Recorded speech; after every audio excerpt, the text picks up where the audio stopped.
जिस महिला की डायरी, कपड़े, नोटबुक और फर्नीचर आज भी इतने खतरनाक है कि उन्हें देखने से पहले इंसान को एक कागज पर साइन करना पड़ता है कि अगर उसे कुछ हो गया तो उसकी जिम्मेदार वो खुद होगा। वो महिला कोई अपराधी नहीं थी, वो एक वैज्ञानिक थी।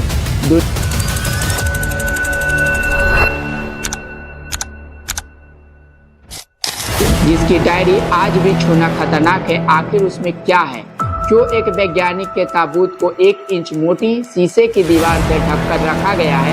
आखिर कौन थी वो महिला जो 29 पुरुष वैज्ञानिकों के बीच एक अकेली बैठी थी और सब पर भारी थी? क्या वजह थी कि बचपन में माँ और बहन को खोने के बाद भी वो टूटी?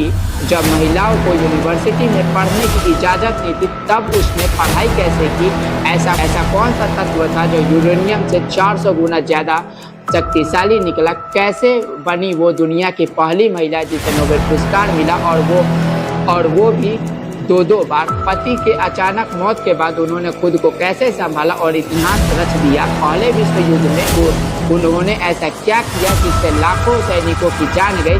क्या सच में उनकी यह खोज उनकी जान ले ली?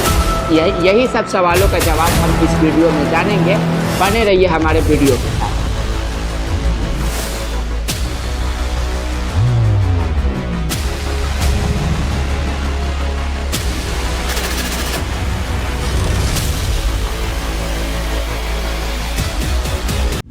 दुनिया की सबसे महान वैज्ञानिकों में से एक, उसका नाम था मैडम क्यूरी। 1917 का समय था। ब्रसेल्स में एक अंतर्राष्ट्रीय साइंस कॉन्फ्रेंस हो रही थी। दुनिया के 29 सबसे बड़े फिजिक्स वैज्ञानिक यहाँ मौजूद थे। पूरे हॉल में सूट पहने, दाढ़ी वाले गंभीर चेहरे, और उन 29 लोगों के बीच सिर्फ एक महिला थी, और वो अकेली थी लेकिन सबसे अलग थी। वही उस महिला का नाम था मैडम क्यूरी। मैडम क्यूरी का जन्म 7 नवंबर 1867 को पोलैंड के वारसा शहर में हुआ था। उस समय पोलैंड आजाद देश नहीं था, वो रशियन एम्पायर के अधीन था। मैरी का असली नाम मारिया था। उनके पिता कॉलेज में प्रोफेसर थे। माँ एक बेहद लोक अध्यापिका थी। घर का माहौल पढ़ाई और देशभक्ति से भरा हुआ था। मैरी के माता पिता शासन से डरने वाले लोगों में से नहीं थे।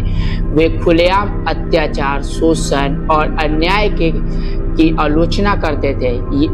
ये छात्रों को सिखाते थे कि देश से प्यार करना क्या होता है और सत्ता से सवाल पूछना क्यों जरूरी है। लेकिन यही ईमानदारी शासन की नज़रों में अपराध बन गई। नतीजा ये हुआ कि मैरी के माता पिता को नौकरी से निकाल दिया गया। घर की आमदनी अचानक खत्म हो गई। गरीबी से दरवाज़ा खटखटाया गया और तभी जिंदगी में एक और वार किया। मैरी में बचपन में टाइफन की बीमारी से अपनी बड़ी बहन को खो दिया और फिर सिर्फ 10 साल की उम्र में अपनी माँ को भी खो दिया, जो टीवी से प्रेरित थी। इतनी कम उम्र में माँ और बहन दोनों का साया उठ जाना किसी को भी तोड़ सकता था, लेकिन मैरी नहीं टूटी। वो पढ़ना चाहती थी, वो सीखना चाहती थी, वो आगे बढ़ना चाहती थी। लेकिन उस दौर में रशियन शासन के तहत महिलाओं को यूनिवर्सिटी में पढ़ने की इजाज़त नहीं थी। तब मैरी ने एक ऐसा रास्ता चुना जो आसान नहीं था लेकिन सही था। उन्होंने फ्लाइंग यूनिवर्सिटी में दाखिल किया, एक ऐसी सीक्रेट यूनिवर्सिटी जहां लड़कियों चोरी छिपे पढ़ाई करती थी, जहां पर क्लास के साथ पकड़े जाने पर डर जुड़ा होता था। मैरी दिन में काम करती थी और रात में पढ़ाई। करीबन 24 साल की उम्र में उन्होंने पोलैंड छोड़ने का फैसला किया, पेरिस जाने का फैसला। पैसे नहीं थे, आराम नहीं था, भविष्य की कोई गारंटी नहीं थी। पेरिस में वो एक छोटे से ठंडे कमरे में रहती थी, भूखे पेट सोती थी, कई बार किताब पढ़ते पढ़ते बेहोश हो जाती थी। लेकिन उन्होंने हार नहीं मानी। यूनिवर्सिटी ऑफ पेरिस में उन्होंने फिजिक्स और मैथमेटिक्स की पढ़ाई की और इतनी मेहनत की कि क्लास में टॉप करने लगी। यही उनकी मुलाकात हुई एक शांत, गंभीर और समर्पित वैज्ञानिक से, प्रोफेसर पियरे क्यूरी। दोनों को बातों में नहीं काम में यकीन था। दोनों का सपना एक था, विज्ञान के जरिए दुनिया को बेहतर बनाना। सन 1895 में दोनों ने शादी कर ली। उनका घर एक लैब बन गया और मैरी ने रेडियो एक्टिविटी पर रिसर्च शुरू की। उस समय किसी को नहीं पता था कि रेडियस इंसान के शरीर के लिए कितना खतरनाक हो सकता है। मैरी और पियरे घंटों बिना सुरक्षा के रेडिएशन के साथ काम करते थे। इसी रिसर्च में मैरी का एक नया अल्टीमेट खोज, जो यूरेनियम ने 400 गुना ज्यादा शक्तिशाली था, उन्होंने उसका नाम रखा पोलोनियम। अपने देश के पोलैंड के सम्मान में इसके बाद उन्होंने रेडियम की खोज की। सन 1903 में मैरी और पियरे क्यूरी को फिजिक्स का नोबेल पुरस्कार मिला। मैरी बनी दुनिया की पहली महिला जिसे नोबेल पुरस्कार मिला, लेकिन जिंदगी में उन्हें सुकून से बैठने नहीं दिया। एक दिन पियरे क्यूरी घोड़ा गाड़ी की दुर्घटना में मारे गए। मैरी अचानक से विधवा हो गई। 2 छोटी बेटियां थी। दुख था लेकिन कमजोर नहीं। उन्होंने आंसू बहाकर खुद को रोक लिया। उन्होंने वही किया जो पियरे चाहते थे, काम जारी रखा। वो फ्रांस की पहली प्रोफेसर बनी। 1911 में उन्होंने केमिस्ट्री का नोबेल पुरस्कार लिया।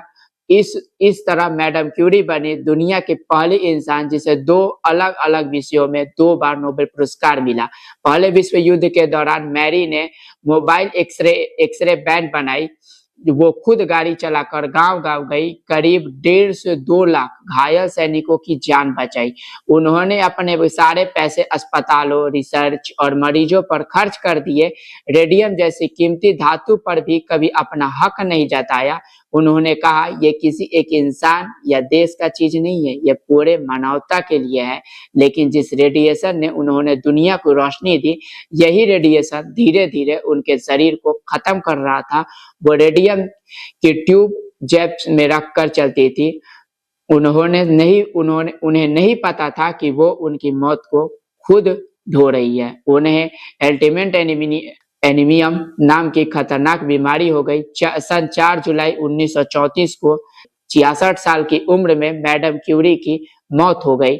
आज भी उनका शरीर, उनकी किताबें, उनका नोटबुक रेडियो एक्टिव है। इसलिए उनके ताबूत को 1 इंच मोटी शीशे की दीवार से ढककर रखा गया है। एक महिला जिसने विज्ञान को नई दिशा दी, जिसने इंसानियत के लिए अपनी पूरी जिंदगी कुर्बान कर दी, मैडम क्यूरी, जिसकी खोज ने दुनिया बचाई और उसी खोज ने उसकी ही जान ले ली।